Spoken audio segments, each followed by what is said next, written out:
When you grow up in a close-knit family, cousins often feel like brothers or sisters. They share your childhood memories, your secrets, your laughter, and even your tears. That was exactly the bond between Amina and her cousin Sarah. They were born just a year apart, and from the very beginning, the family treated them almost like twins. Wherever one was, the other could be found close by. Amina, who was slightly older, often took on the role of the guide, the helper, the quiet protector. She had a natural instinct to support Sarah, not because she felt forced to, but because she believed love between family was a duty as much as it was a blessing. Amina came from a household where responsibility was taken seriously. Her parents taught her that family loyalty is one of the highest virtues. When Sarah's father faced financial troubles during her teenage years, it was Amina's parents who stepped in, helping with school fees and day-to-day expenses. Amina absorbed this spirit of generosity deeply. She never saw Sarah as just another cousin. To her, Sarah was like a younger sister who needed extra care, someone who deserved opportunities just as much as she did. Even in school, this showed. Amina had a sharp mind and a disciplined nature. She worked hard, excelled in her studies, and whenever Sarah struggled with exams or assignments, Amina would stay up late explaining concepts to her. Sometimes Sarah didn't even ask for help, but Amina would notice the frustration in her eyes and offer to sit together until the confusion cleared. Sarah was always grateful in those moments, sometimes even tearful, admitting that she couldn't have passed without Amina's patience. For Amina, those words were enough. She never asked for recognition, never demanded anything in return. She believed that when you give from the heart, you should not expect a reward. As the years moved forward, their paths kept crossing in ways that showed just how deeply their lives were intertwined. Amina pursued her education with determination, winning scholarships and recognition in the family for being bright and dependable. Sarah, on the other hand, often relied on Amina's notes, her guidance, and even her encouragement when her confidence wavered. Whenever a family gathering came around, relatives would point out how lucky Sarah was to have Amina by her side. Some even remarked, half-jokingly, that Sarah's successes were half Amina's doing. Amina would laugh these comments off, never realizing how deeply they might cut into Sarah's pride. For Amina, it was all natural. Sharing opportunities with Sarah felt like second nature. When she found out about a training course that could help build skills, she shared the information with her cousin. When she got access to resources, books, or even mentorship from teachers, she made sure Sarah could benefit from them too. It was never about competition. Amina's heart was generous, sometimes to a fault. She believed that if she had something useful, it would be wrong to keep it to herself. But beneath the surface, Sarah's feelings toward Amina were more complicated than anyone realized. While she smiled and expressed gratitude on the outside, on the inside she carried a growing mix of insecurity and envy. Every time relatives praised Amina's intelligence or maturity, Sarah felt overshadowed. Every time someone said, "Amina is so dependable," Sarah felt smaller, like her own efforts were invisible. What began as admiration slowly started turning into resentment. Still, Amina never noticed. Her calm nature made her blind to the subtle signs. She didn't see how Sarah's laughter sometimes carried a sharp edge, or how her cousin's compliments were tinged with comparison. Instead, she carried on supporting her, believing that love and kindness were enough to keep their bond strong. By the time they reached their 20s, the family's circumstances had shifted. Amina's father, being the eldest of his siblings, had inherited a large piece of ancestral property. This property wasn't just land and buildings. It represented the family's history, their roots, and their sense of identity. Everyone in the extended family respected Amina's father as the natural head of the household. But with that position came responsibility, and questions of inheritance quietly simmered beneath the surface. Amina never thought about the property in personal terms. She lived with the quiet confidence that her father's hard work and integrity would guide the family's decisions. Sarah, however, began to see things differently. For her, inheritance meant security, power, and a way to break free from always being the cousin who needed help. She wanted recognition, independence, and, in her heart, a victory over the shadow Amina unknowingly cast over her life. The turning point came when both girls finished their studies and stepped into adulthood. Amina had secured a respectable job, the kind that brought steady income and respect from the wider family. Sarah, meanwhile, had struggled more in finding her footing. She had some opportunities, but nothing that matched the stability or status that Amina enjoyed. At family gatherings, the comparisons became sharper, though never openly hostile. Relatives would smile at Sarah, but then turn to Amina with admiration, asking for her advice or praising her accomplishments. It was during one of these gatherings that Sarah's frustration quietly boiled over. She smiled, nodded, and laughed as everyone spoke, but inside she was thinking, why is Amina always the one they admire? Why is she the one they trust with decisions, while I am just the girl they see as dependent? This resentment slowly evolved into a plan. Sarah began to realize that if she could not surpass Amina by her own efforts, perhaps she could weaken her instead. She thought about the property, about how much weight inheritance carried in their family, and she began to wonder, what if I could turn the family's trust away from Amina? What if I could prove that she was not the person they thought she was? The irony, of course, was that Amina still treated Sarah with kindness. She shared job leads, helped her prepare for interviews, and even lent her money at times when things were difficult. Every gesture of generosity only deepened Sarah's hidden bitterness. To her, each act felt like a reminder that she was dependent, that her cousin was always above her. And so, little by little, Sarah began her quiet campaign. It started with subtle words dropped here and there. During a conversation with an aunt, she might sigh and say, I know Amina seems responsible, but sometimes I feel she hides things from us. Or with another cousin, she might murmur, she acts so calm, but maybe that's just a mask. These were small comments, easy to dismiss but repeated often enough. They planted seeds of doubt. Amina remained unaware. She continued her life as usual, focused on work, family, and her own quiet goals. She didn't notice how the tone of certain relatives shifted slightly, how their trust in her seemed less absolute than before. She was too focused on the practical matters of life, trusting that truth always speaks for itself. What she didn't realize was that Sarah was building something much bigger than gossip. She was preparing to strike at the heart of the family's trust, the matter of inheritance.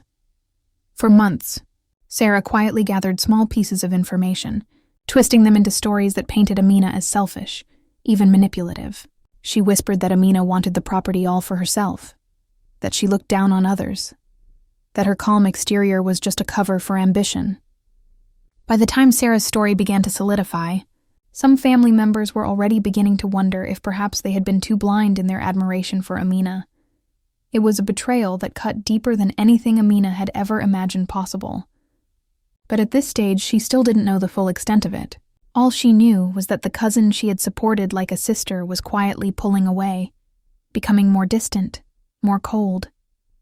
She didn't understand why. She only felt a strange, growing gap between them, one that her kindness no longer seemed able to bridge.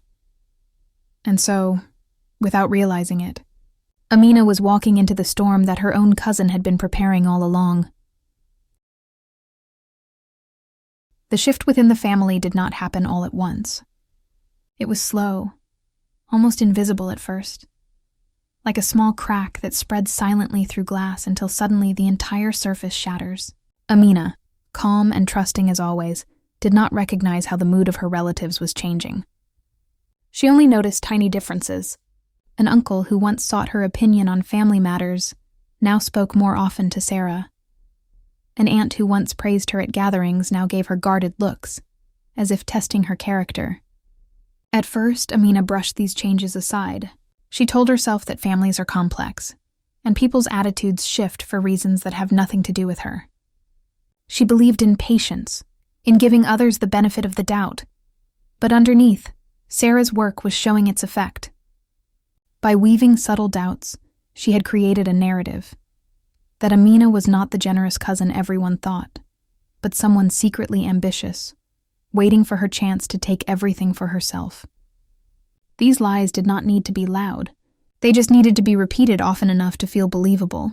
Relatives began to say things like, well, Amina is good, but we shouldn't trust one person too much. Or, sometimes calm people hide the most. The real test came when the issue of inheritance could no longer be ignored. Amina's father, though still healthy, had begun preparing for the future. He wanted clarity for the next generation, so there would be no disputes after him. He had often spoken about dividing the family property fairly, making sure that everyone received what they deserved. For him, inheritance was not just about wealth, it was about peace. But Sarah saw this moment as her opportunity. In private conversations, she began to suggest that Amina was influencing her father unfairly. She claimed that Amina was manipulating him to secure a bigger share, to push others aside. To strengthen her story, she pointed to Amina's closeness with her father, painting it as selfishness rather than love. "She pretends to help everyone," Sarah whispered to an aunt one evening. "But do you really think she does it without expecting something in return? Why else is she always the one handling his matters?" The whispers grew louder. Soon, they reached the ears of those who had always trusted Amina the most. She began to sense that something was wrong, though she still did not know who was behind it. During one family dinner, a younger cousin asked her bluntly, "Is it true you want the biggest share of the inheritance?" The question startled her. She laughed softly, not in mockery, but in disbelief. "Why would I?" she replied gently. "Everything my father has, he earned with his own sweat. He will decide what is right. It is not my place to ask." Her words were honest, but honesty alone could not erase the doubts already planted. As the months passed, Sarah grew bolder. She was no longer content with whispers. She began to create stories, twisting ordinary events into evidence of Amina's supposed greed. If Amina accompanied her father to meet a lawyer, Sarah claimed it was to manipulate documents. If Amina suggested saving money for family expenses, Sarah said it was because she wanted control. Each action was given a sinister interpretation. And slowly, painfully, those interpretations stuck. Amina's world began to feel less certain. She noticed relatives speaking in hushed tones when she entered the room. She noticed how her opinions, once welcomed, were now dismissed. What hurt most was the subtle withdrawal of affection. Family bonds that had once been warm now felt cool, even suspicious. She could not understand why, because she still had not connected Sarah to the change. For her, betrayal by Sarah was unthinkable. After all, this was the cousin she had guided through exams, the one she had encouraged through failures, the girl she had treated like a sister. To imagine that Sarah could turn against her was beyond her imagination. But reality has a way of breaking illusions. The truth came to her one afternoon when she overheard a conversation between two aunts in the kitchen. They did not notice she was nearby, and in their casual talk one said, "Sarah told me again that Amina is pushing her father to cut the others out. We should be careful. She hides her ambition well." Amina stood frozen. The words felt like ice in her veins. For a moment she could not breathe. She realized all at once that the cousin she had trusted most was the one poisoning the family against her. It was a sharp, painful realization, not just because of the lies, but because of the betrayal of love. That night, she did not sleep. She lay awake, her mind racing through memories of every kindness she had shown Sarah. She remembered the nights of tutoring, the money she had lent, the encouragement she had given. And she asked herself, why? Why would she repay kindness with cruelty? But anger was not her first emotion. It was sorrow. She felt as though she had lost a sister. Yet even in her sorrow, Amina's calm nature guided her. She did not storm into Sarah's home demanding answers. She did not shout or create drama. Instead, she told herself, if this is what Sarah has chosen, then I must face it with clarity. Lies can live for a while, but they cannot last forever. The truth has its own strength. The storm intensified when her father, tired of the quiet disputes, decided to hold a family meeting to discuss inheritance openly. He wanted everyone to hear his decisions directly, to prevent misunderstandings. For Sarah, this was her stage. She arrived at the meeting with confidence, her eyes sharp with determination. She was ready to expose Amina, not with proof, but with conviction. She knew that doubt had already been planted in many hearts, and she intended to turn that doubt into certainty. The meeting began peacefully. Amina's father spoke calmly about fairness, about the family's unity, about his hopes for the next generation. But soon the room grew tense. Sarah raised her voice, not loudly, but firmly enough for everyone to hear. "Uncle," she said, "we all respect you. But I think we must also be honest. Many of us feel that Amina has too much influence over these matters. We worry she may be guiding you to decisions that favor her unfairly." The room fell silent. All eyes turned to Amina. Her heart pounded, but she forced herself to remain calm. She did not interrupt. She did not cry. She simply looked at her cousin with quiet disbelief. Sarah continued, her words smooth but cutting. "I do not say this to hurt anyone, but we all see how she manages everything, how she is always by your side, always handling your matters. Can we really be sure her intentions are selfless? Should we not be cautious?" Some relatives nodded, murmuring agreement. Others looked uncomfortable, unwilling to take sides. Amina's father frowned, sensing something unfair, but unsure how to address it without causing greater division. Amina finally spoke, her voice steady, though her heart was heavy. "Father, relatives, I have nothing to hide. Whatever you decide, I will accept. I have never asked for more, nor will I ever. If anyone doubts my intentions, I ask only that they look at my actions, not at rumors." Her words were sincere, but sincerity often struggles against suspicion. The doubts did not vanish. The meeting ended without resolution. Though her father defended her gently, the seed of mistrust had already grown into something visible. Amina felt the weight of isolation pressing down on her. The cousin she had once lifted up had now pushed her into a corner, turning love into rivalry, kindness into accusation. That evening, as she walked home in silence, Amina made a quiet decision. She would not fight with anger. She would not lower herself to Sarah's level by spreading counter-lies. Instead, she would let the truth speak, but she would also prepare carefully, patiently, to reveal it at the right time. If Sarah had built her power through whispers, Amina would dismantle it with clarity. And so, the calm revenge began, not through shouting, not through open war, but through quiet strength, careful steps, and an unshakable belief that honesty, when revealed at the right moment, has more power than all the lies in the world. The weeks after the family meeting were the hardest of Amina's life. It was not only that people doubted her, it was that she could feel the bonds of family loosening, thread by thread, around her. Relatives who once called her first for advice now hesitated. Invitations came less frequently. When she entered a room, she could feel the difference in people's eyes, not warm trust, but cautious distance. What hurt most was not the inheritance talk itself. Amina had never placed her heart in wealth. What hurt was the betrayal. The girl she had treated like a sister had not only turned against her, but had twisted her generosity into a weapon. Still, Amina remained calm. She knew that reacting with anger would only confirm Sarah's story. If she shouted, they would say, "See?" She hides behind her calmness, but look at her temper now.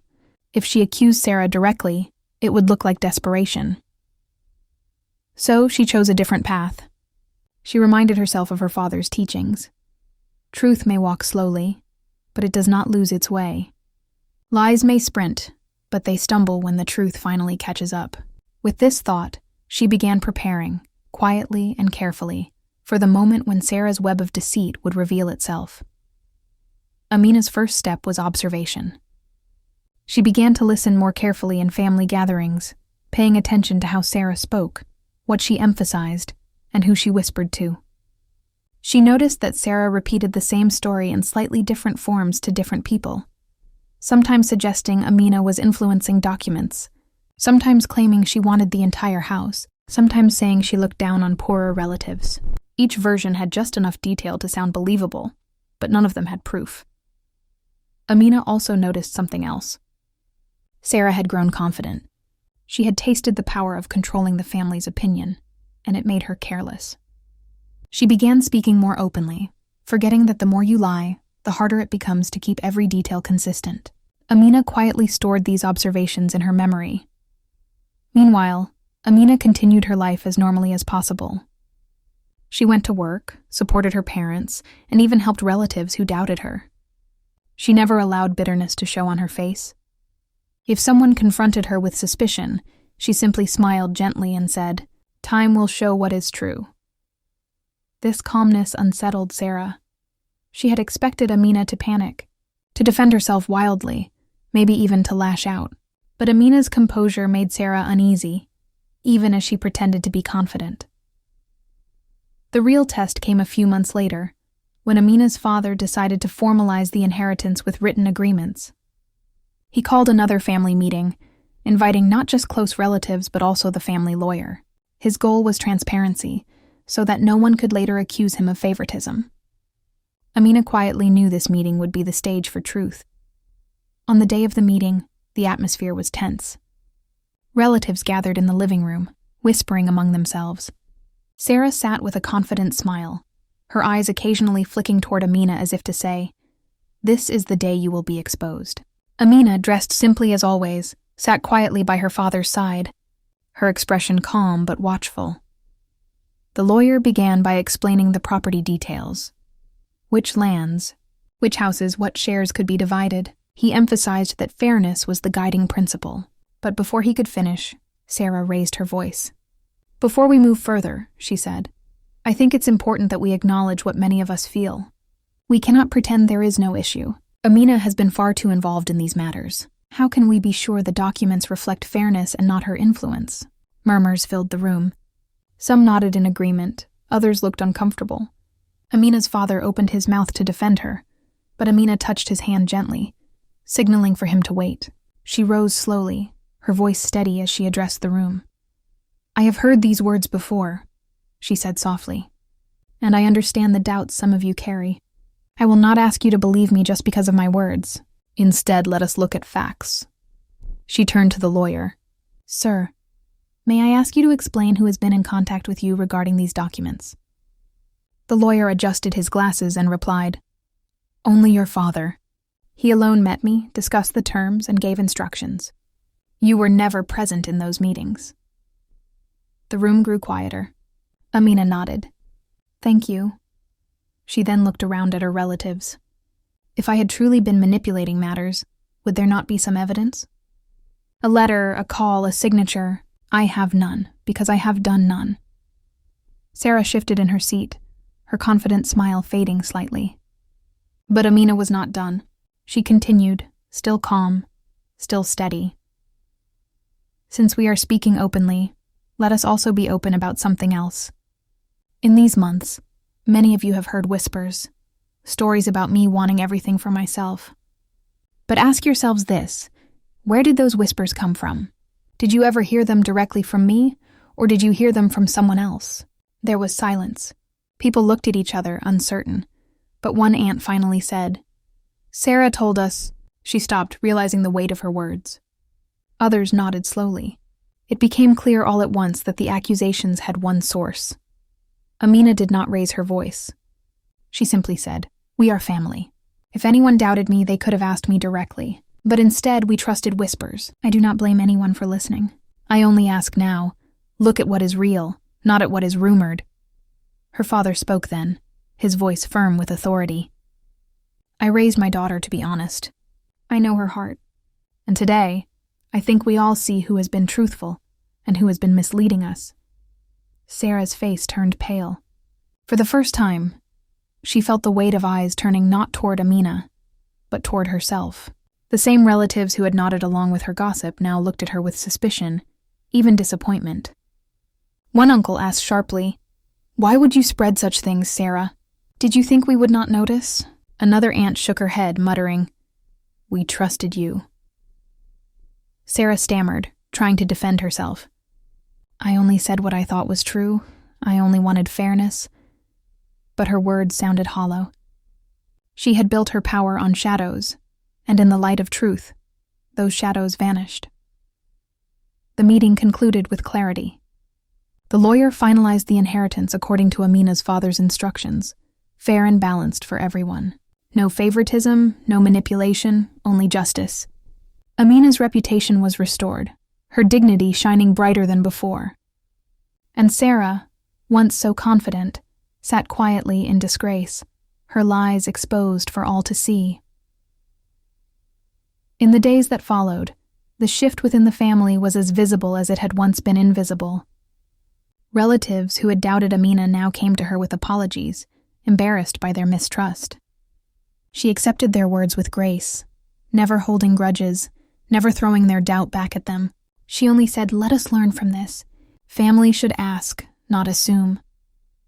Her calmness touched them more deeply than anger ever could. As for Sarah, her fall was heavy. She had wanted recognition, respect, and power, but instead, she lost the very trust she had sought to claim. No one turned to her for advice anymore. Whispers still followed her, but now they carried her name as the deceiver. Even her parents looked at her with disappointment, realizing how far envy had carried her. Amina never gloated. She did not celebrate Sarah's downfall.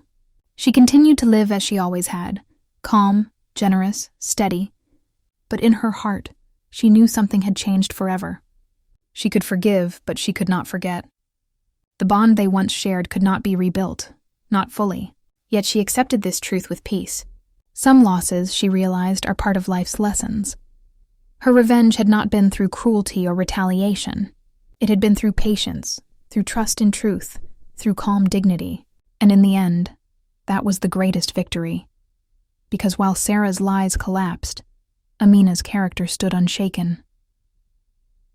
To those who watched this story unfold, the lesson was clear. Betrayal can come even from those we love most. But revenge does not always need fire or fury. Sometimes, the calm exposure of truth is enough to turn the tide, to reclaim dignity, and to leave deceit in the shadows where it belongs. If you enjoyed this story, I invite you to like this video, share it with others who value calm strength, and subscribe to the channel My Calm Revenge for more stories like this. Each story is a reminder that dignity, patience, and truth are powerful tools, even in the face of betrayal.